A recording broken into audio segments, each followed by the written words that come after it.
Jamie Rivera gumawa ng Mother's Day song para kay Regine Velasquez.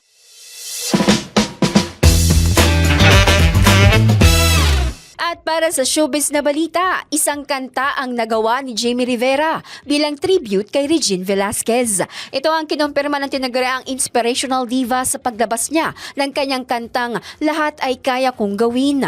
Ayon kay Jamie, ang naturang kanta ay isang tribute sa lahat ng nanay saan mang dako ang mga ito. Sa interview kay Jamie, sinabi nito na ginawa niya ang naturang kanta na ang nasa isip niya ay si Regine Velasquez. Bilang isang ina na rin, ang lalim umano ng koneksyon sa kanya ng kanta. Since pareho na rin daw silang nanay ni Regine, kaya't alam na nila kung paano ang tema at kung paano magmahala at marunong na silang magmahal ng anak. Kaya naman ginawa niya raw ang nasabing song para talaga kay Regine. Kung tatanungin daw siya kung pwede niyang ibigay sa iba ay hindi raw pwede dahil kay Regine niya lang daw ito ginawa at ito ang kanyang naging inspirasyon.